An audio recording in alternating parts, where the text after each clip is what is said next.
abre la sesión. El acta de la sesión número 104 queda a disposición de las señoras y señores diputados. La abogada secretaria dará lectura a la cuenta. Gracias, presidente. Se han recibido los siguientes oficios para la cuenta. Oficios de la Subsecretaría de Agricultura, del Ministerio de Minería y de la Subsecretaría de las Fuerzas Armadas, mediante los cuales se informan los gastos imputados a arriendo de terreno u otros inmuebles correspondientes al tercer trimestre del año 2020. Son 3 oficios distintos, pero todos se refieren a lo mismo. Y hay un correo electrónico del diputado señor Charter, mediante el cual solicita audiencia con la comisión para que reciban a unos dirigentes del Comité de Vivienda Chumaquito de la sexta región, quienes reclaman que no se les ha entregado sus viviendas pese a estar en posesión de ello, y por lo tanto han vivido una situación complicada, pues han tenido que extender sus arriendos esperando la entrega. Es toda la cuenta, presidente. Muchas gracias, abogada secretaria. ¿Palabras sobre la cuenta?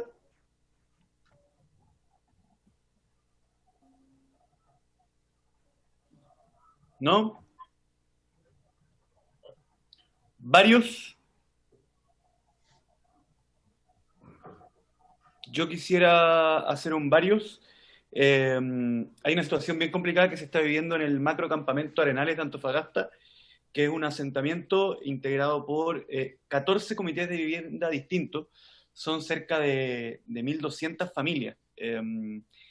Hay un alto nivel de organización, cuenta, por ejemplo, con una panadería comunitaria, es un tipo de campamento muy especial. Tiene escuelas de reforzamiento en su interior, autogestiona 7 ollas comunes que en conjunto hoy día están entregando cerca de 4.000 raciones semanales para hacer frente a la pandemia. La situación de este campamento ha sido muy dura durante la pandemia. Han llegado a tener cerca de un 60% de las personas que viven en el campamento. Por supuesto, todo esto es un asentamiento irregular. 60% de contagios, ¿ya? Y la verdad es que, si bien el Ministerio de Vivienda se había comprometido a viajar de parte del subsecretario hacia el macrocampamento, y eso ocurrió. El subsecretario Rolando estuvo ahí conversando con los dirigentes en el primer semestre. Luego de las conversaciones tomaron el compromiso de iniciar una mesa de trabajo para buscar soluciones de radicación en conjunto con los dirigentes del campamento, porque como les comentaba anteriormente, es un campamento con un macrocampamento con un nivel de autogestión y organización muy importante. Sin embargo, esta mesa de trabajo no está ocurriendo. Hoy día no hay reuniones, no hay diálogo ocurriendo, a pesar de que había habido un buen apronte con el Ministerio a través del subsecretario Rolando. Por lo tanto, quiero oficiar al Ministerio para que o haga las gestiones para continuar o iniciar la mesa de trabajo con el macrocampamento Los Arenales de Antofagasta, o para que dé cuenta de por qué esta situación no está ocurriendo o no va a ocurrir. Si el resto de la comisión tiene a bien oficiar como comisión, lo hacemos como comisión. Si no, se hace de parte del diputado que hable. ¿Estoy de acuerdo? Como comisión. De acuerdo, presidente. Perfecto. Seguimos entonces con la tabla del día de hoy. No está muy abultada porque nos avisaron que se podía hacer la sesión hace muy poquitas horas. Así es que vamos a continuar con el estudio del proyecto de ley que establece reserva de suelo.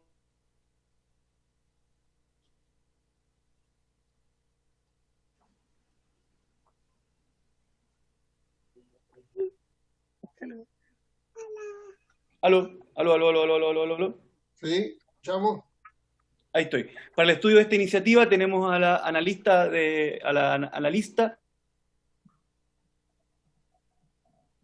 Por mala. Asesoría Técnica Parlamentaria de la Biblioteca del Congreso Nacional.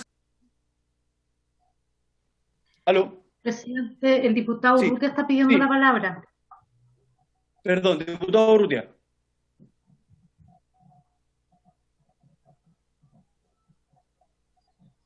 Diputado Urrutia.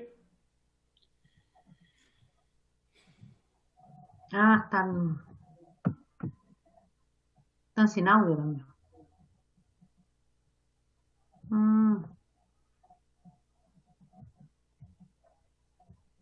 Están sin audio.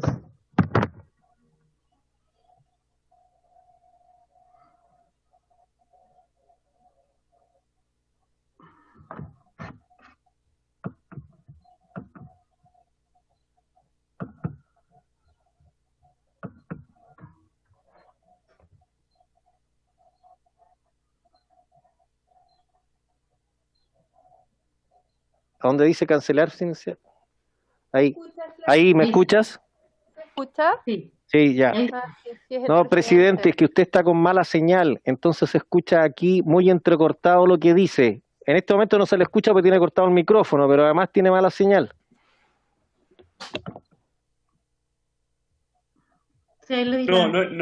No es que esté con mala señal, es que estaba de la señal del celular y me entraron unas llamadas, y cuando entra la llamada se corta. Pero le damos el pase a Verónica, no sin antes mencionar que el día de hoy por fin despachamos al Senado el proyecto de copropiedad inmobiliaria, así que mis felicitaciones a toda la comisión. Y al diputado informante. Hay al diputado informante que lo hizo muy bien, no una, sino dos veces, y además salió casi por unanimidad, así que todo bien con eso.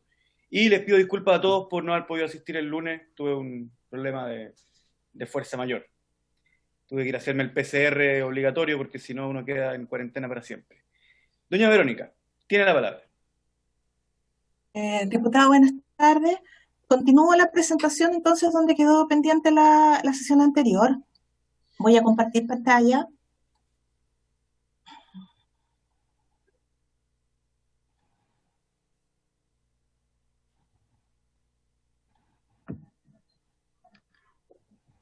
Verónica, ¿Sí? ¿no sería, por qué no podrías hacerla de nuevo? El día lunes habían tan poquitos parlamentarios que no sé Por si le parece al supuesto. presidente y a la comisión. Me parece bien. ¿Sí? Sí. La hago desde el comienzo entonces. Bueno, la presentación la organicé en tres partes.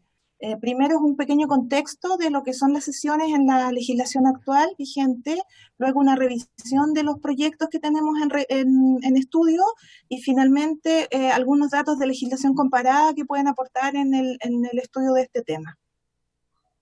Entonces, primero señalar que el tema de las sesiones urbanas es una herramienta de gestión y es una herramienta cuyo objetivo es facilitar el acceso al suelo para determinados fines públicos.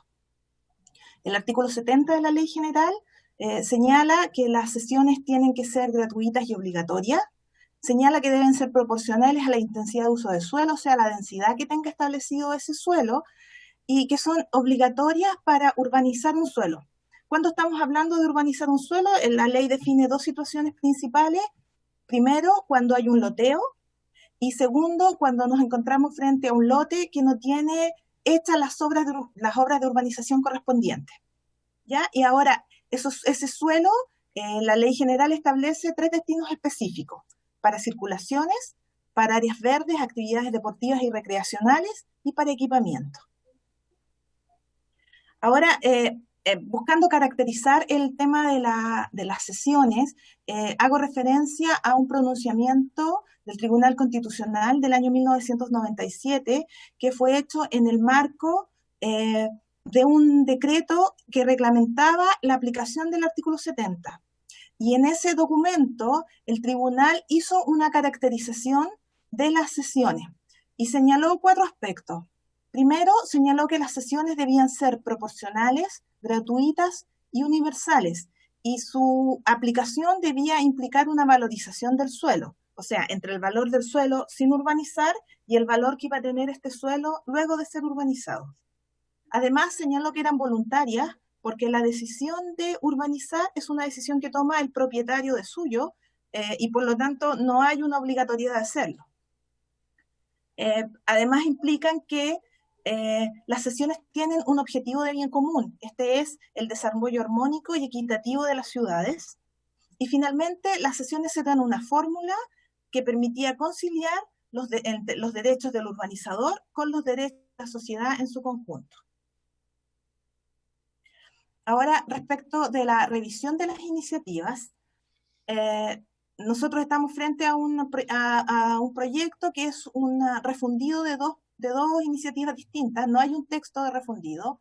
El primero es el boletín 4365 y el otro es el boletín 8962. Ambos incorporan un inciso final al artículo 70. En el caso del primero, del 4365, la obligación que se está señalando es una obligación que se impone a todas las urbanizaciones. Además, señala que es un porcentaje variable entre un 20 y un 30%, pero no señala los criterios con los cuales se debe determinar esta variación entre el 20 o el 30.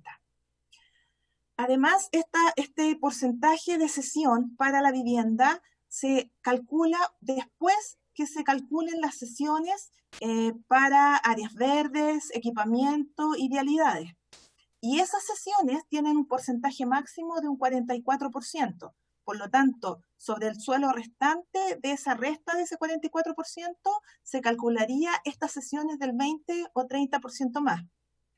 Y finalmente establece que el destino de este suelo deben ser viviendas de hasta 1.000 unidades de fomento, pero no señala explícitamente cuál va a ser la fórmula para valorizar esas 1.000 unidades de fomento. Podríamos estar hablando de tasaciones fiscales, tasaciones comerciales, el valor de precios unitarios que establece el Ministerio para las direcciones de obra. Entonces, hay distintas fórmulas de tasación y no se señala con cuál tendríamos que tenerlo, con cuál debería hacerse este procedimiento. Tampoco se señala una correspondencia de ese valor con el valor de los subsidios habitacionales. En el caso del otro boletín, el boletín 8962-14, este porcentaje de cesión que establece este proyecto se refiere solamente, aplica solamente a las urbanizaciones de sitios que se encuentran en la condición de no edificados o abandonados. La ley de impuesto territorial establece algunos predios respecto de los cuales se va a cobrar una sobretasa del valor de su impuesto porque se encuentran no edificados o abandonados y corresponden a sitios urbanos con destino habitacional. Entonces, esta norma aplica solamente respecto de esos predios al momento en que se defina que ellos se van a urbanizar. También tiene un porcentaje variable con un 20% inicial y un 30% como límite máximo, pero el incremento de ese porcentaje es temporal, va aumentando un 2% con cada año que pasa, por lo tanto en 5 años nosotros llegaríamos al tope del 30% de cesión. Ahora, lo que no se resuelve allí es, dado que esta cesión se aplica al momento en que se va a urbanizar el predio, ¿cómo se aplicaría este 2% de incremento? Tendríamos que pensar si es retroactivo, ahí hay un tema respecto a la temporalidad que no queda resuelto. Además, en el caso de este proyecto, el cálculo de ese porcentaje se hace respecto del total del predio, y no como veíamos en el caso anterior, que era una vez hechas las cesiones para las otras obligaciones de urbanización. Y en este caso también se habla de un destino para viviendas de hasta 1.000 unidades de fomento, cuestión que tiene las mismas observaciones que señalaba antes. Ahora, además, este boletín se hace cargo de otros dos aspectos. Uno es qué pasa cuando este suelo se transfiere, hay una transferencia de dominio, y en tal caso señala que la obligación de estas cesiones adicionales sigue al predio, y cuál es la situación respecto de si hay casos de urbanización parcial. Y en ese caso señala que respecto del sobrante que no se urbaniza, se mantendrían estas cesiones adicionales. Finalmente, si uno revisa el proyecto, los dos proyectos, habrían algunos aspectos que son perfectibles, que serían mejorables. Uno es la precisión del origen jurídico de la norma. Si vamos a hablar de un suelo que se cede mediante las sesiones urbanísticas, habría que caracterizarlas de manera tal que cumplieran las obligaciones que en este minuto señala el Tribunal Constitucional como las obligaciones, las características de las sesiones. Los otros, precisar el objeto, cuáles van a ser los terrenos o cuáles van a ser los proyectos sujetos a esta obligación, y un poco revisar cuál sería la situación respecto de la densificación, porque las sesiones era una fórmula de contribución a las ciudades que hacían los proyectos en extensión. Y en el caso de los proyectos de densificación, la fórmula fue la ley de aportes al espacio público. Por lo tanto, si aumentamos las obligaciones que van a tener que tener los proyectos en extensión, habría ahí que resolver en términos de equidad qué pasa con los proyectos de densificación. Además, se debería precisar el porcentaje de esta cesión, cuánto suelo es el que estaría comprometido, y la proporcionalidad de este suelo cedido de manera que mantuviese la viabilidad de los proyectos.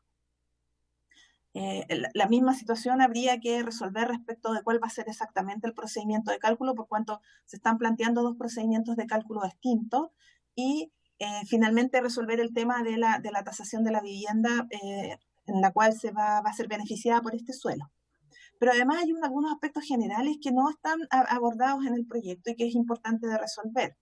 Uno es quién recibe este suelo, cuál va a ser el organismo que se va a hacer cargo de este suelo que es cedido, si va a ser el municipio en el donde está el proyecto o va a ser un organismo central como los serbios. Ahí hay un aspecto que hay que abordar. Lo otro es quién va a hacer la gestión de este suelo, porque una cosa es tenerlo el suelo disponible y otra cosa es, en definitiva, hacer todo el proceso que implica su transformación desde un suelo al proyecto de vivienda y la entrega a las personas, que es en definitiva el objeto. Y finalmente, hay que precisar cuál va a ser la situación respecto de poder obtener terrenos que sean efectivamente útiles para el objeto que se está señalando. Por ejemplo, dando caso, estarían grabados un loteo de segundas viviendas, de viviendas de veraneo, por ejemplo. Y en ese caso tendríamos una cesión de un suelo que no necesariamente va a resultar útil para el objeto de entregarlo a una familia que necesita ir al colegio, ir a trabajar. Entonces, ahí hay una cuestión que resolver. El otro, el tema de estas porciones de sesiones dentro de un paño gigante que se está desarrollando, cuál va a ser la accesibilidad a los bienes nacionales de uso público, a las calles que va a tener resueltas, o el tamaño que va a tener este suelo, de manera que efectivamente permita el desarrollo allí de un proyecto habitacional. Y lo otro es que cada predio tiene asignada una constructibilidad específica, o sea, la cantidad de ese suelo sobre el cual yo puedo edificar. Y podría darse el caso que el proyecto ocupara el 100% de esa constructibilidad y por tanto este suelo que se entrega no tuviera asignada una constructibilidad de suyo. Entonces habría que resolver allí si se le asigna nuevamente una constructibilidad o lo que debería entregar el desarrollador inmobiliario es constructibilidad, suelo con constructibilidad, con un porcentaje de la constructibilidad correspondiente. Y lo otro es que estos suelos no estén emplazados en zonas en donde, por ejemplo, una zona con pendiente en donde los recursos que disponen los proyectos de vivienda no alcanzan para desarrollar condiciones adicionales. Entonces, tomando en cuenta todas estas consideraciones, yo revisé 3 países con legislación comparada en donde aportan información que podría permitir perfeccionar el proyecto. En el caso de España, la ley de suelo en su proceso de planificación señala que el proceso de transformación del suelo sin urbanizar a suelo urbanizado es una decisión de la planificación y por tanto esa es la planificación donde se determina cómo va a crecer una determinada ciudad. Además, la planificación establece los usos de suelo, igual que en la legislación nacional, pero allá el foco está puesto solo en 2 tipos de uso de suelo, en los usos de suelos productivos y en los suelos habitacionales. Y dentro de los suelos habitacionales contempla que se debe hacer una reserva, una cesión de suelo para viviendas sujetas a los regímenes de protección oficial, que pueden ser tanto proyectos en arrendamiento como proyectos en venta. Ahora, ¿cómo se hace efectiva ese porcentaje de reserva? En el caso de proyectos que contemplen la transformación de suelo rural a suelo urbanizado, el porcentaje de constructibilidad que debe ceder el desarrollador corresponde a un 30%. Y en el caso de acciones de reforma, o sea, de suelos que estén dentro de un área ya urbanizada y vayan a hacer una transformación, un edificio nuevo, en esos casos el porcentaje de cesión corresponde a un 10%. Además, se faculta a que las reglas autonómicas, o sea, de cada comunidad, puedan establecer excepciones y variaciones en los porcentajes de las cesiones y también en la forma en que se va a cumplir esta exigencia. Si esta exigencia se va a cumplir en la entrega material de suelo o en la entrega de recursos, financiamiento o de edificación, o sea, o del porcentaje de constructibilidad en otras obras, en otros edificios que tenga la inmobiliaria, por ejemplo. Y además se contempla que el destino específico de este suelo va a ser una cuestión que va a poder determinar cada comunidad y definir si el suelo es vivienda específicamente u otros usos de interés social relacionados con la vivienda.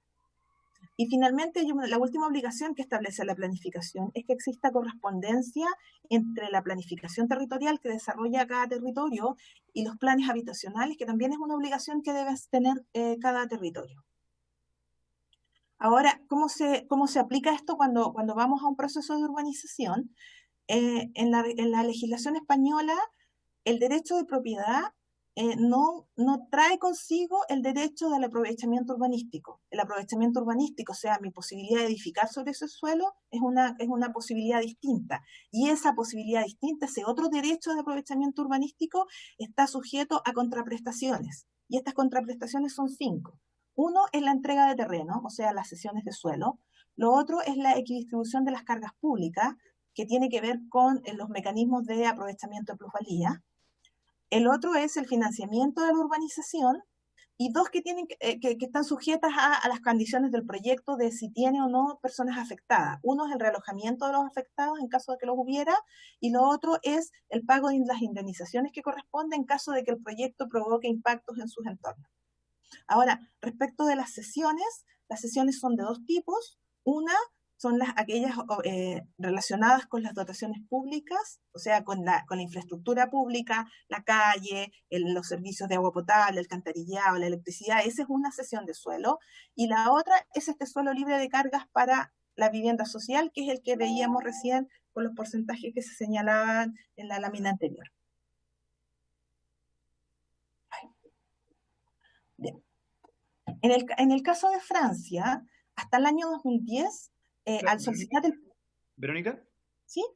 Perdón, es que tengo una duda sobre España, que me quedó pendiente. Cuando dicen que la misma comunidad autonómica puede incidir en los porcentajes, me imagino que hay marcos. Sí. O sea, ¿podría la comunidad decir no, sabe que no nos afecta? ¿O subir el 30%? La normativa contempla aumentos de hasta un 20% del 30 o del 10, o sea, en ese rango de aumento, y también determina excepciones a sectores en donde no se le va a colocar la exigencia, por ejemplo, porque ya lo cumplen, ¿ya? Si hay sectores, hay comunas o...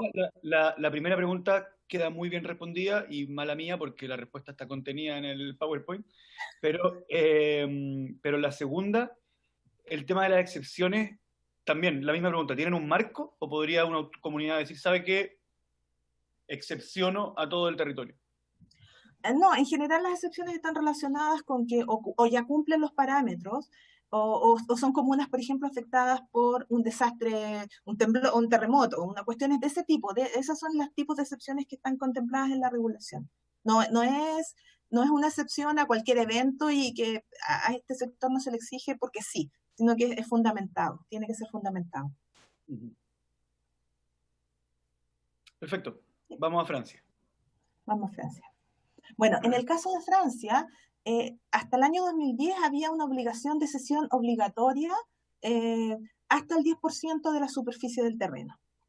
Sin embargo, en el año 2010 se cuestionó la constitucionalidad de esta cesión del 10% de terreno, y principalmente porque la regulación establecía que esta era de uso público y no explicitaba exactamente cuál iba a ser el destino de ese suelo. Ahora, en respuesta a esta obligación y que se retiró esta posibilidad de hacer estas cesiones, se establecieron impuestos, contribuciones y las cesiones sujetas voy a hacer la descripción enseguida. En el caso de los impuestos, se impusieron 3 impuestos. Uno es el impuesto al desarrollo, que aplica a todos los proyectos, excepto aquellos que se emplacen en zonas de desarrollo concertado. ¿Qué son las zonas de desarrollo concertado? Son zonas en donde hay un acuerdo público-privado para desarrollar un determinado sector de la ciudad. Todo el resto del territorio que está fuera de ese acuerdo paga este impuesto al desarrollo. El otro impuesto es a la subdensidad. Y esto es porque la regulación francesa, en la planificación, contempla normas de densidad que establecen máximos y mínimos. Por lo tanto, si yo quiero edificar una construcción bajo la densidad mínima, tengo que pagar este segundo impuesto. Y el tercero es a la arqueología preventiva, que es una forma de protección a la posibilidad de encontrar algún valor patrimonial en el sector donde se está haciendo un proyecto. Ahora, en el caso de las contribuciones son específicas si en el área de influencia de mi proyecto hay una obra pública que produzca un plusvalor, por ejemplo, una línea de metro. Si hay una línea de metro en el sector donde yo voy a hacer mi proyecto, tengo que pagar esta contribución, que es un porcentaje del valor de la obra total. Y en el caso de las nuevas urbanizaciones, solo se podrán hacer cesiones mediante un acuerdo entre el público y el privado, y el destino de ese suelo es solo para las dotaciones de servicios, o sea, para hacer la calle. El resto de los suelos, si hubiera interés, tiene que ser adquirido por parte de la administración. Ahora, paralelo a esto, está la Ley de la Solidaridad y Renovación Urbana, que es una ley del año 2000, y que establece en su artículo 55 una fórmula para que la vivienda social se distribuya equitativamente en todo el territorio francés. Y esta fórmula obliga a los municipios a cumplir en su territorio con un porcentaje de vivienda de entre un 20 y un 25%. Ahora, ¿cómo opera el mecanismo? El mecanismo opera porque en los municipios de más de 1.500 habitantes, o 3.500 habitantes en el caso del conurbado del área metropolitana de París, y que en donde el conurbado contempla más de 50.000 habitantes, ellos tienen hasta el año 2025 para cumplir estos porcentajes. Y en el caso de los municipios que se encuentren aislados, que son municipios solitos, la obligación comienza a regir si el municipio tiene más de 15.000 habitantes y en un año tiene un crecimiento poblacional superior al 5%. Y en ese caso, desde el momento en que se establece este crecimiento superior, tienen 15 años para cumplir esta obligación. Ahora, ¿cómo se fiscaliza esta medida? Por una parte, hay revisiones anuales que revisan el cumplimiento de la proporción anual que le corresponde de este déficit distribuido en la cantidad de años correspondiente, el incumplimiento por unidad de vivienda, y el municipio que no ha cumplido tiene que pagar un impuesto por esa vivienda que está faltante. Y los recursos se destinan a complementar los planes habitacionales de otros municipios que hayan sido más efectivos en la aplicación de esta norma.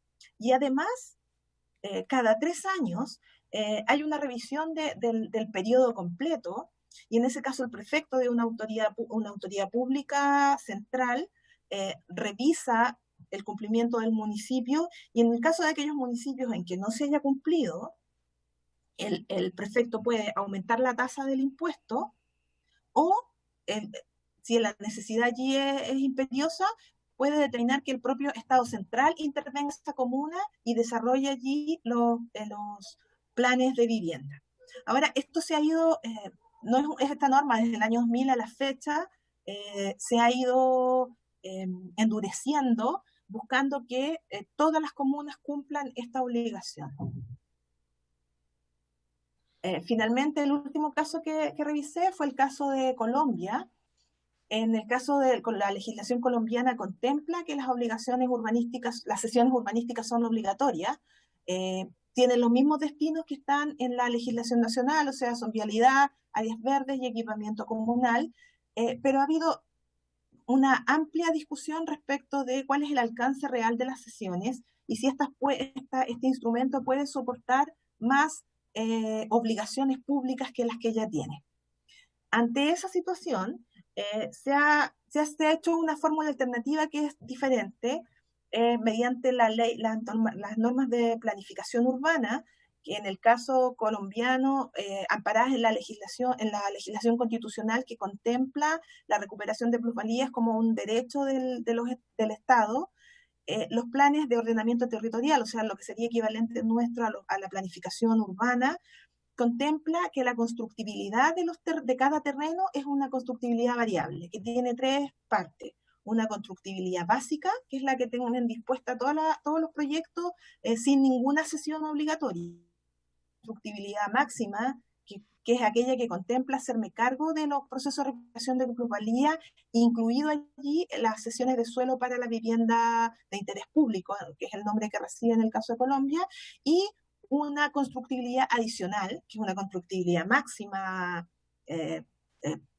ampliada, por decirlo de alguna manera, en donde en ese caso se contempla, además de lo anterior, de la recuperación de plusvalía, las cesiones para espacio público y vialidades. ¿Y cómo se hace efectiva el cálculo de esta recuperación de plusvalía o de cuánto terreno se necesita es mediante los planes parciales, que son planes de desarrollo sectorial de menor escala que los planes de ordenamiento territorial, y en ese instrumento se establece cuándo se va a hacer el desarrollo de un determinado sector, cómo se va a hacer, o sea, qué proyecto, qué necesidades de vivienda se contemplan y quiénes van a ser los que van a los gestores de la concreción de este proyecto. Entonces, en base a esta revisión de legislación comparada, uno puede observar que en general, en todas las legislaciones, yo de esto hago mención que hay otras que no traje colación, pero existen muchísimas más, en todas hay mecanismos para facilitar el suelo para la vivienda, porque con el paso del tiempo se ha ido demostrando que es muy difícil, con los precios que ésta tiene disponible, logre desarrollos en lugares adecuados. El tema de las sesiones urbanísticas es un tema que tiene complejidades jurídicas y que ha sido revisado. ¿Cuál es el alcance que tiene para este objeto? Y en general, las fórmulas para el desarrollo de la vivienda son atribuciones a los gobiernos locales, ¿ya? Y les entregan tanto atribuciones para desarrollar el tema como obligaciones a cumplir. La evidencia da cuenta de que se requiere tanto instrumentos de gestión como instrumentos financieros para que las normas tengan efectividad. Y lo último es señalar que estas fórmulas no son únicas. Son fórmulas que se complementan con otras herramientas disponibles para hacer un pool de herramientas para poder resolver la materia. Eso sería. Muchas gracias. Muchas gracias, Verónica. Vamos a abrir entonces una ronda de preguntas o de comentarios. Además, yo quiero agradecer la presentación. Yo me había perdido la mitad de la presentación que ya se había hecho, pero me parece muy atingente. La norma francesa ya había venido a colación durante el debate, pero de manera muy informal por otros expositores, y no la habíamos visto detallada, y la española y la colombiana no habían salido al debate. Por lo tanto, me parece súper importante, súper importante que hayamos tenido esta presentación. Además, quiero decir que estuvo muy cortita para la cantidad de información que traía. ¿Preguntas? ¿Comentarios? Diputado Urrutia. Gracias, presidente. En primer lugar, agradecer también a Verónica de la Paz, por su excelente, que hay una candidata que se llama María de los Ángeles de la Paz, pero por eso me confundí. Pero Verónica... ¿Está haciendo campaña fuera de plazo, diputado Urrutia? No, es que no tiene nada que ver, ni siquiera es de mi partido. Pero me confundí porque aquí en Valparaíso la han nombrado mucho. Pero Verónica, excelente presentación, muy buena la investigación, muy completa la información y muy compacta. Pero, no obstante, la realidad analizada en España y Francia, la verdad es que ha hecho bastante inaccesible la vivienda para la clase media. Hoy día, para una persona de clase media, entre el tercer y el octavo quintil, lo que nosotros llamamos el tercer y el octavo quintil, es muy difícil. En España se habla de créditos hipotecarios que superan los 40 años. En Francia pasa algo similar. O sea, poder acceder a una vivienda en esos dos países para la clase media es muy difícil. Por lo tanto, si bien es cierto, estas herramientas pueden servir para localizarse en áreas urbanas, para las clases más o las personas más vulnerables, obviamente tiene un impacto, tiene un fuerte impacto en la clase media. Eso hay que decirlo también, porque yo creo que es bueno que lo sepamos, lo que estamos analizando en esta comisión. Estas herramientas no son gratis. Si bien es cierto, benefician a un sector, también por las sesiones que hay que hacer, significan un fuerte impacto para la clase media. Y en el caso de Colombia, ellos consideran, como usted bien lo dijo, distintos tipos de constructibilidades, que es la básica, la máxima y la adicional. Pero cuando ellos juegan con la constructibilidad, a diferencia en Chile, que nosotros establecemos bien mediante una herramienta de planificación territorial que se aprueba antes de que se aprueben las edificaciones, son conocidas por todo el mundo, y en el proyecto de integración social que nosotros ya aprobamos y que se está discutiendo en el Senado, se consideran estas constructibilidades adicionales que nosotros las discutimos, pero eso ya está en nuestra legislación a través de la ley de integración social, que es bueno tenerlo en cuenta, porque yo creo que en lo personal pienso que es mucho mejor la solución que se da a través de ese proyecto, el proyecto de integración social, y que a lo mejor sería bueno hacer esa comparación entre la legislación que estamos analizando de Francia, España, Colombia, versus lo que está pasando con lo que nosotros hemos propuesto en la ley de integración social y lo que está establecido en nuestra normativa urbana, porque nosotros también tenemos varias herramientas, y esas están muy bien explicitadas en la ley de integración social. Yo creo que mejor que incluso que en el caso colombiano y que en los casos que se han expuesto. Y es por eso que quisiera a lo mejor a Verónica pedirle que haga esa comparación. Yo creo que es importante ese estudio también para ilustrar a los diputados si esta herramienta que estamos analizando en los países que usted nos ha contado son mejores o se adecuan mejor a nuestra realidad que lo que nosotros hemos hecho en materia de legislación urbana. Gracias, presidente. Muchas gracias, diputado Urrutia. Yo le podría pedir, diputado Urrutia, que precise la solicitud que está haciendo, porque igual me queda un poquito abstracta, porque sería como, si entiendo bien, una comparación entre las herramientas aquí analizadas, que estaban analizadas en contraposición al proyecto de ley, pero el mismo ejercicio, pero en contraposición a la legislación vigente y en debate existente en Chile. ¿Una cosa así? Eso es, presidente, ha entendido perfectamente bien. Ves que es bueno. Yo creo que es bueno analizar desde ese punto de vista, pero porque hay herramientas y ya hay harto contenido que está en este momento en debate sobre esta misma materia. Entonces es bueno analizarlo. Si ustedes no tienen el tiempo de hacerlo, yo creo que tenemos un excelente aporte en la biblioteca para que podamos hacer un estudio comparado y poder analizar esas alternativas para poder dilucidar cuál es la mejor para nuestro país. Sí. ¿Más preguntas?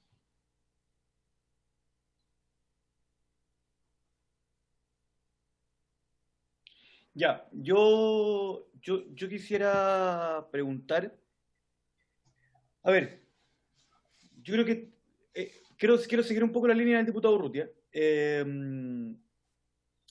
Lo más posible es que la ley de integración se termine aprobando, yo creo que en términos bien distintos, por las conversaciones que se han dado aquí, en términos bien distintos a cómo se salió de la Cámara de Diputados. Y puede ser que se acerque más a algo más de escala municipal. Yo no he visto el texto de cómo debería cambiar, pero hago un ejercicio de interpretación de las palabras de Gonzalo Gacitúa, que nos va contando a dónde va la cosa, y que se podría acercar más a la exigencia que le hace Francia a sus municipios. No sé si municipio es la palabra. No sé... ¿Sí? Bueno, probablemente una palabra en francés, no, pero la traducción es municipio. Entonces, mi pregunta, quiero vincular dos cosas de la presentación. Cuando se hizo la crítica a todas las imprecisiones que tiene el proyecto, porque efectivamente el proyecto declara una intención, pero no establece con claridad un mecanismo, ¿ya? Yo estaría de acuerdo con eso, que aunque no lo ha dicho Verónica en esos términos, yo lo formulo así. Entonces, quedan muchas preguntas en el aire. Voy a plantear una, por ejemplo, que está contenida en la presentación de Verónica, que es, bueno, ¿y quién administra? ¿Quién gestiona el suelo? ¿En manos de quién queda ese porcentaje? O sea, claro, porque que uno diga reservo esto para viviendas sociales, no significa que en el momento en que yo declaro eso, por el solo Ministerio de la Ley, brotan viviendas sociales. Alguien tiene que gestionarlo, alguien tiene que decir, bueno, y de ese porcentaje, esto tiene que ser para bienes comunes, aquí pasa la vereda, estas exigencias tienen que existir, cómo se adecúa con el resto de las exigencias del plan regulador, porque ese porcentaje puede quedar afecto a otras cuestiones también. Entonces, llevándolo para dónde va la ley de integración y llevándolo a la legislación comparada, quiero preguntar o abrir el debate de quién sería el mejor gestor de esto. Porque ahí viene la discusión de que si es el ministerio, o sea, si son los Serviu, por ejemplo, bueno, viene la discusión sobre el centralismo. Pero está en contexto en que las funciones del Serviu en los próximos años también van a ser discutidas, porque va a venir la discusión acerca de si el Serviu queda en manos del gobierno regional o queda en manos del gobierno central. Y además van a haber voces que van a decir, municipalicemos esta cuestión, ya que la planificación urbana en Chile es de escala municipal. Entonces quiero abrir esa discusión con Verónica, obviamente, y con quien quiera responder también. ¿Más preguntas o comentarios? Diputado Urrutia. Pero si usted hace otra, yo hago otra después. No, presidente, es que usted acaba de hacer una afirmación inexacta. La planificación urbana en Chile no es responsabilidad únicamente de las municipalidades. No. Está también el plan regulador regional, que nos trae muchos problemas, de hecho. Y los intercomunales y los metropolitanos, y que además son jerárquicos. Y algunos son aprobados por los intercomunales o son los metropolitanos, son aprobados por los gobiernos regionales, por los GORE. Y las condiciones que establecen en esos planes, los municipales deben asumirlas. Por lo tanto, no es solamente el municipio el que planifica. La planificación estratégica, sobre todo en materias de apertura de vías troncales, expresas, son responsabilidad que no están radicadas en el municipio, por lo tanto, sino a nivel regional. Y eso es bueno saberlo, porque tiene una alta incidencia en las decisiones que se toman al interior de los municipios en la planificación urbana. No voy a precisar la precisión porque no es todo cierto lo que acaba de decir el diputado Urrutia, pero no altera en nada el sentido de la pregunta, sino que de hecho la hace más pertinente. Ahora sí, Verónica.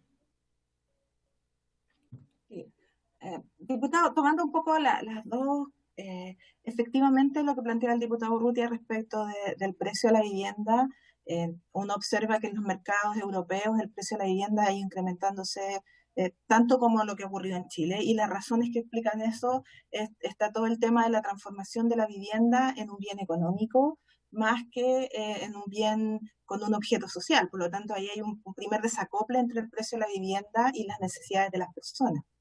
Ahora, y lo último que está pasando, por ejemplo, en este minuto en España, es que si bien la vivienda en sí misma tiene precios regulados, tanto el arrendamiento y la venta, no necesariamente se corresponden con los recursos que tienen las personas para ese fin.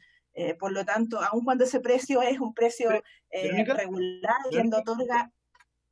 ¿La puedo interrumpir un segundito? Sí, por supuesto.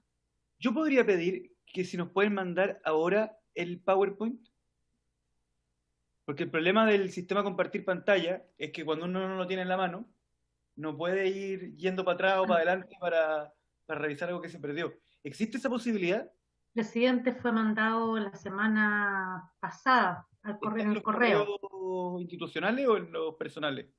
A los personales e institucionales, los personales que tengo, el suyo fue el personal, algunos ya. Tengo personal, el diputado Urrutia tengo personal también. Verónica, pero es que solo quería maximizar. Pero si quieres se lo mandamos de nuevo en este minuto para que le llegue al tiro. Ya. Claro, lo que señalaba recién respecto del precio de la vivienda, efectivamente el precio es un precio que se ha incrementado y que las razones de eso tienen varias explicaciones. Cuando uno lee literatura, hasta el proceso de la vivienda y la vivienda de alquiler para vacaciones, lo que hace Airbnb y otras plataformas, es también un factor que ha aumentado el precio de la vivienda. Entonces, es un panorama multicausal. Y lo otro que señalaba, y que es particularmente el problema que está ocurriendo en España, por ejemplo, a propósito de los desahucios con la crisis, es que si bien el precio de la vivienda es un precio regulado, aún así no se corresponde con la disponibilidad de recursos que tienen las personas para pagar una vivienda. Entonces, siempre hay no hay concordancia entre lo que es la vivienda social como objeto del edificio y la accesibilidad de la vivienda. O sea, no es suficiente con que la vivienda tenga una declaratoria particular de su precio, sino que el objeto es que sea accesible para las personas que se encuentran en la situación de mayor vulnerabilidad. Y ese desacople es algo que nos pasa en la legislación nacional también. Ahora, respecto del proyecto y el proyecto de integración, nosotros en la sesión, Gonzalo puede contar con más precisión eso, tuvimos ayer la presentación de las líneas generales en la que se va a discutir el proyecto de integración y se acordó en el Senado que las indicaciones van a tener plazo de presentación hasta el 26 de noviembre. Por lo tanto, ahí ya teniendo la estructura del proyecto, efectivamente sería muy útil tener una comparación, yo lo puedo hacer perfectamente, entre esa nueva estructura de normas que va a plantear el proyecto de integración y legislación comparada a otros países, porque efectivamente el tema del suelo va a tener que ser un tema que quede resuelto o al menos queden planteados mecanismos y herramientas en el proyecto de integración, porque ahí se están proponiendo facultades y debe haber una bajada de cómo finalmente esas facultades se hacen carne en el funcionamiento. Ahora, también es interesante, yo estuve revisando a propósito de lo que señaló el diputado Kass en la sesión anterior, qué pasaba con la legislación nacional anterior a la vigente. Por ejemplo, uno revisa en la Ley General de Construcciones que estaba vigente en el año 63 y la ley ya en ese tiempo contemplaba el tema de las cesiones como responsabilidad de urbanización para otros usos públicos, que no eran solo los que tenemos contemplados actualmente. Y lo interesante era que la ley de viviendas económicas lo que hacía como una manera de incentivar el desarrollo de la vivienda era excepcionar a quienes desarrollaran vivienda social del cumplimiento de esas obligaciones. Entonces es en contrapartida. Y eso en términos de una posibilidad es algo que estuvo en algún momento en la legislación nacional.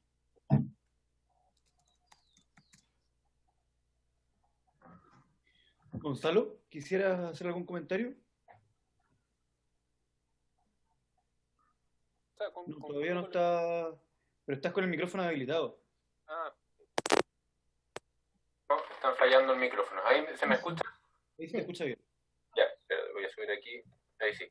No tengo mucho más que agregar. O sea, bueno, agradecer de todas maneras la exposición de Verónica, muy clara, muy ilustrador también poder ver casos internacionales. Y concuerdo con lo que dijo. Ayer nosotros presentamos ciertos lineamientos, pero efectivamente la comisión acordó que hasta el 26 hubiera un plazo de indicaciones para que los senadores y el Ejecutivo trajeran la suya. Entonces, o sea, podría ser pertinente que si se va a hacer un trabajo de comparación sea con todas las indicaciones sobre la mesa, digamos. Uno va a ser un poco enredado estar opinando sobre cosas intermedias. Pero efectivamente concuerdo también, y lo hemos dicho en las sesiones pasadas, que el proyecto de ley de integración, y usted también algo señaló, presidente, ahora en esta sesión, el proyecto de integración también toca estas materias de una u otra manera. Hay una precisión. Perdón, Gonzalo, una consulta para ver si entendí bien. ¿Las indicaciones del Ejecutivo al proyecto de ley de integración ya fueron presentadas en el Senado? No, ingresadas no. Fueron presentados los lineamientos de las indicaciones. Ya, perfecto. Entonces, pero se me fue lo que le estaba diciendo. No, que efectivamente el proyecto tiene ciertas materias relacionadas con el promover, o sea, el eje central de la ley siempre ha sido promover herramientas para que incentivar o promover o resguardar la construcción de viviendas para beneficiarios de las políticas habitacionales del Estado.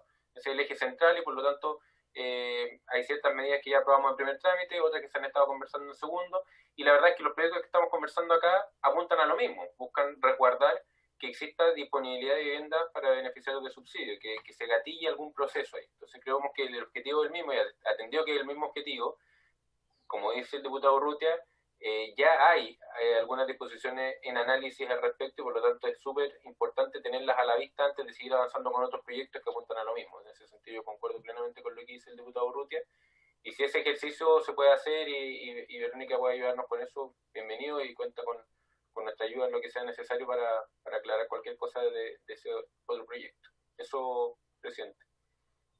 Muchas gracias, Gonzalo. ¿Más preguntas? ¿Comentarios?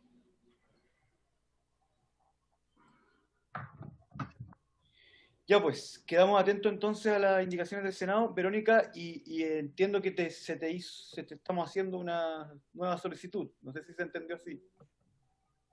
¿Sí? Sí, diputado, sí me quedó claro en la solicitud. Por favor, obviamente.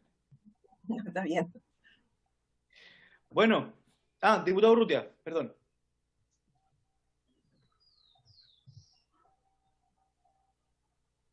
Ay, otra vez se apagó esta cuestión. Maca, ¿puedes ver si lo puedes dar? Yo de aquí no puedo.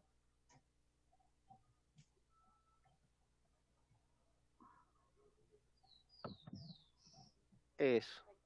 Ahí sí, ya. Muchas gracias. Gracias, presidente. Le quería solicitar que en la próxima sesión colocara en tabla, hay dos proyectos que a mi juicio son bien importantes y que podrían ser de rápido despacho. Uno tiene que ver con la publicidad en las áreas urbanas. La ley sobre publicidad en áreas urbanas cambió. Hoy, actualmente, la ley prohíbe la publicidad en los espacios públicos, salvo que los municipios los autoricen en determinadas zonas mediante una ordenanza. Pero está permitida toda la publicidad en las viviendas, en las zonas privadas. Entonces hemos visto aparecer en las ciudades publicidades monumentales que rompen con todas las normas urbanísticas. Rompen con la rasante, a veces con el antejardín, afectan a los vecinos. Es un problema que se está produciendo en las áreas urbanas. Yo creo que es necesario legislar y precisar, porque quedó muy abierto. Y también hay un problema medioambiental bastante serio con la explotación de pozos lastreros, que es también un tema y que en algunas comunas hemos tenido impactos tremendamente fuertes en el medio ambiente, producto de la mala explotación, que yo creo que sería conveniente que pudiéramos poner en tabla esos dos proyectos y empezar a discutir. No son proyectos que van a ser muy largos ni tan complejos como estos, pero yo creo que son muy necesarios para el desarrollo, tanto para el medio ambiente, en el espacio público, en la ciudad, en el área urbana, cuando están invadidas de letreros de publicidad que afectan la vida y la calidad de vida de los vecinos. Muchas gracias, diputado Urrutia. Perdón, antes de terminar, una pregunta más, Verónica. Yo sé que ya te hiciste cargo de esto, pero quiero profundizar el tema de que la proliferación de viviendas con subsidio, pongámosle, o que sean producto de programas estatales, suba el precio de las viviendas de clase media. Quiero ver si profundizamos esto. Tú dijiste una palabra que es muy importante, dijiste que es multicausal. Uno de los debates públicos que se da al respecto es que justamente al alza de precios que estamos viviendo en Chile, que es tremenda, que fue descrita en una sesión por un especialista, no sé si se acuerdan, que tomó las palabras del diputado García para decir que eso era lo que estaban viviendo las familias que querían acceder a una vivienda. Y si uno analiza el debate público, cómo se da en medios de comunicación, en columnas, en libros, inclusive que están saliendo, seminarios, foros, etcétera, es muy impresionante el desacuerdo que hay con respecto a las causas. Obviamente que hay multicausalidad, pero los distintos actores involucrados, especialistas, expertos académicos, le dan distintos énfasis a las causas de manera muy severa. Por poner un ejemplo súper concreto, cuando uno habla con una persona de la Cámara Chilena de la Construcción o con centros de estudio afines, como Libertad y Desarrollo, siendo generoso en el rótulo que le estoy dando, se establece la hiperregulación como la principal causa del alza de los precios de la vivienda que estamos viviendo en Chile, que en la última década está en 115, ¿ya? Hay otras voces que hablan de la financiarización de la vivienda, y la verdad es que obviamente que tenemos que ir encontrando algunas, o sea, si no estamos de acuerdo en el diagnóstico, como sí ocurre en otras áreas de la legislación, muy difícilmente podemos llegar a acuerdos con respecto a las propuestas y soluciones a los problemas.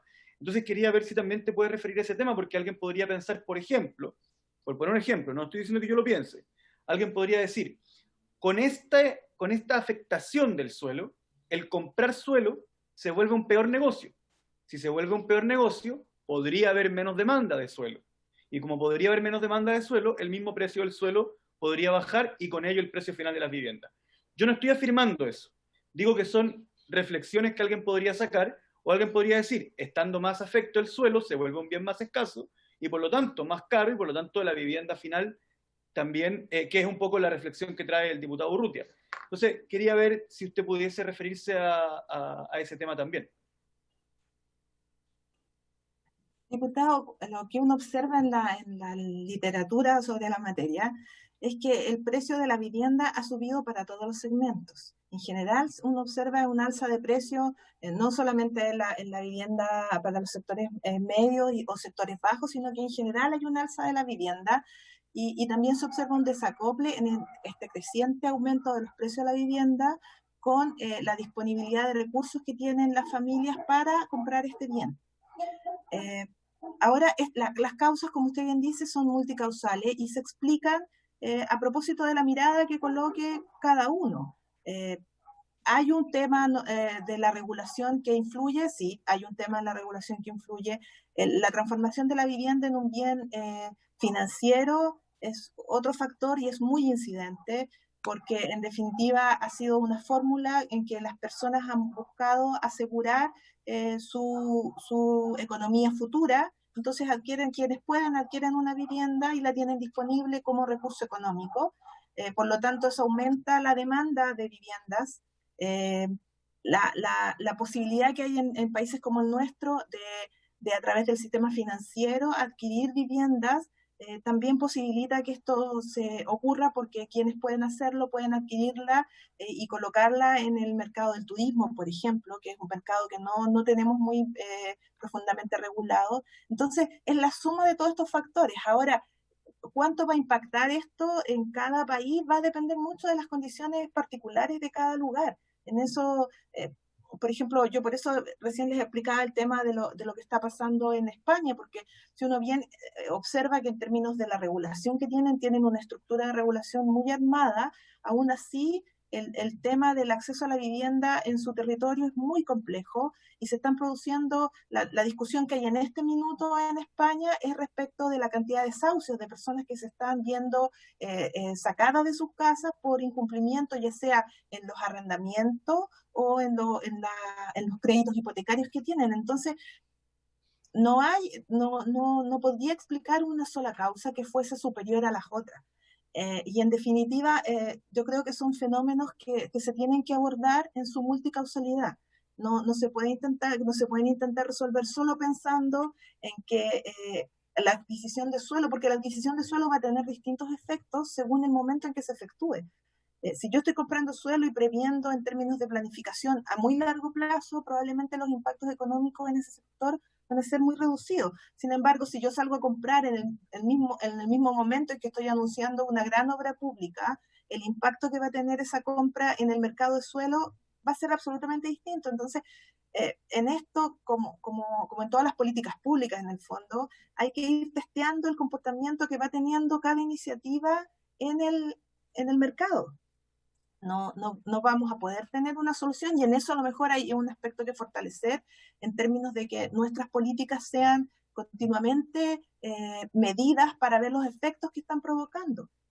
Lo que nos pasó, por ejemplo, con el tema de los subsidios, que en un minuto vino a solucionar un déficit gigante que había de vivienda, fueron muy efectivos en términos de proveer cantidad de vivienda. Sin embargo, el problema de integración que han provocado estamos tratando de resolverlo hoy día. Entonces, son problemas que tenemos que entender en una amplia complejidad, y en donde las herramientas que tenemos que ir proporcionando tienen que ser capaces también de ser medidas para ver su efectividad, porque herramientas que pudieran ser muy útiles y muy efectivas en otros contextos podrían no serlo en la realidad nacional. Entonces, las personas que expusieron, el profesor Gassi y el profesor de la Universidad Católica que expusieron la semana pasada, un poco daban cuenta que no había una única herramienta, que teníamos que ser capaces de tener herramientas tanto de gestión, de fortalecimiento de los gobiernos locales. Las herramientas de planificación también necesitan ser modernizadas, porque las herramientas que tenemos son lentas, tenemos una fórmula de planificación que es a muy largo plazo. Entonces, el problema que tenemos enfrente es muy complejo, y esa complejidad requiere también soluciones que sean capaces de hacerse cargo de todas esas variables, y entre ellas, por ejemplo, el tema financiero de la vivienda. El tema de cuáles van a ser los impuestos que van a tener, el alcance de estos impuestos. Por ejemplo, en el caso de Francia, la legislación está retirando los impuestos a la vivienda. el impuesto territorial está disminuyéndolo, entendiendo que si la vivienda es un derecho no debería estar sujeta a ese tipo de impuestos, pero está aumentando aquellos que tienen que ver con la inversión en ese ámbito. ¿Con las qué? ¿Con las qué? ¿Cómo? Está aumentando los que tienen que ver con las... Con la inversión en el ámbito de la vivienda. Si yo quiero urbanizar, allí están puestos los impuestos, pero no a la persona individual que es dueña de una casa. Entonces, todas esas variables van a incidir finalmente. Diputado Urrutia. Sí, para precisar un poco, presidente, lo que yo dije anteriormente. Yo lo que he dicho es que el precio de las viviendas de clase media ha subido más que proporcional que el precio de las viviendas sociales. De hecho, durante muchos años hemos tenido prácticamente estancado el subsidio en alrededor de 1.000 UF. Entre 900, hace más de 10 años estábamos en 800, 900 UF, 1.000. Estamos más o menos en ese rango. No obstante, un departamento que antes se vendía en 2.000 UF, hoy día se vende en 3.000 y 4.000 UF, que es el departamento para una persona de clase media, una familia de clase media. Por lo tanto, el impacto de la subida de precios de vivienda ha sido mucho más fuerte en el sector de clase media, del profesional que no postula a un subsidio, que en las familias más vulnerables. Lo segundo, que decir que el precio sube por varios efectos, como ha dicho Verónica, pero la vivienda y el territorio y el terreno son bienes complementarios.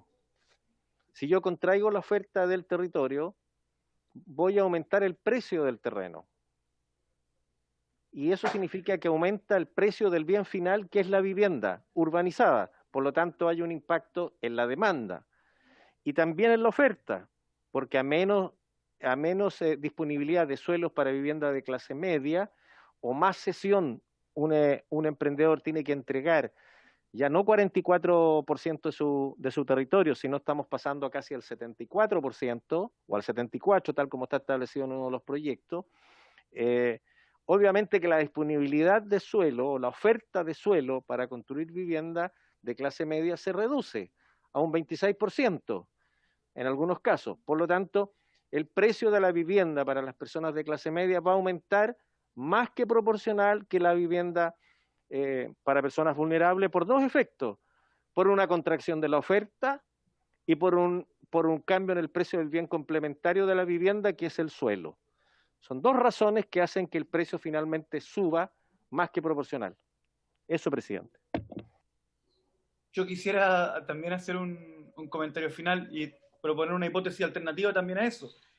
Lo que pasa es que en Chile el 40% más vulnerable, que es más o menos el que debería tener acceso a los subsidios, digo más o menos, porque también está el subsidio de clase media y en un mismo comité puede haber un porcentaje que esté entre el 40 y el 50, pero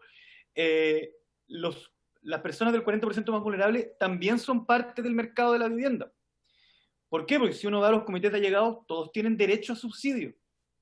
Todos tienen derecho a subsidio. De hecho, mucha gente dice, yo tengo el subsidio. Es más, en los campamentos hay gente que dice, yo tengo el subsidio, y si yo tuviera un terreno en donde construir la casa, y si tuviera alguien dispuesto a construirme la casa por la cantidad de UFs que me pasa el subsidio, efectivamente lo tendría, pero no tiene dónde construir. Esa gente en algún lado vive. Saco los campamentos, ¿dónde vive? Si no están de llegado ni campamento, arrendando departamentos. Eso también genera demanda.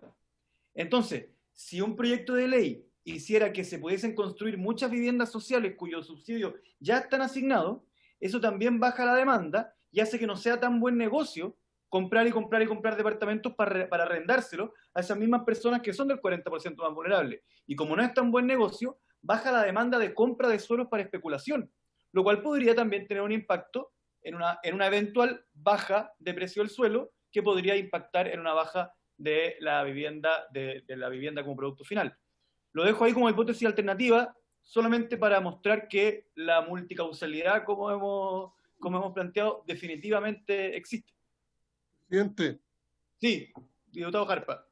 Oiga, presidente, yo creo que el tema que estamos tocando es importantísimo, porque además yo creo que hay que señalar cuál es el costo efectivo que están en este momento teniendo las empresas constructoras. Yo creo que ese también es un tema que nosotros deberíamos señalar y abordar. porque efectivamente hoy día se le está haciendo más difícil a las personas optar por una vivienda propia, precisamente por lo que estamos señalando, por el aumento de los costos, que han sido no solamente en todas las viviendas. Y justo con eso, insistir, no sé si se puede compatibilizar esa misma gente que está hoy día, que quiere invertir en tener casas para arriendo, no sé si eso se podría también trabajar. He entendido que en Alemania hay un programa interesante al respecto, cómo se puede no sé, Verónica, si eso usted lo puede tener. Tengo entendido que en Alemania hay un sistema de una caja que construye gente que puede construir casas que justamente hacen el arriendo. Antes de eso, Verónica, quiero, por eso protocolo, creo que sería interesante saludar la presencia del presidente de la Cámara de Diputados de Chile en esta sesión, señor Diego Paux. Muy bien. Oye, y por eso creo que sería interesante, presidente, a lo mejor, y le planteaba una oportunidad de hacer una jornada de la Comisión de Vivienda para abordar este tema y escuchar diferentes actores y tenerlo como un trabajo de la Comisión. Gracias, presidente. Gracias, diputado Jarpa. Verónica, y con esto ya cerramos. Respecto a lo que menciona el diputado alemán, efectivamente está el modelo Bausparing, que es una fórmula de acceso al suelo. Hay fórmulas que no necesariamente están en el mercado. Ahí está todo el ámbito de las cooperativas, de modelos sociales de desarrollo de la vivienda, que también son alternativos, y en ese ámbito está lo que señala el diputado Jarpa. Podemos hacer una investigación. De hecho, hay un documento que yo se los puedo hacer llegar, pues lo tenemos hecho, sobre el modelo Bausparing y un modelo cooperativo en Estados Unidos, donde también existe. Que pueden ser útiles, pero son variables distintas al precio y la vivienda en el mercado, que es lo que se estaba abordando recién. Bueno. Son experiencias interesantes conocerlas. Sí, por supuesto. Muchas gracias, Verónica. Muchas gracias, Gonzalo. Muchas gracias, diputados y diputadas. Y a la abogada secretaria, y a Evelyn y a Macarena, por su insustituible rol en esta comisión. Por haberse cumplido el objeto de la sesión, esta se levanta.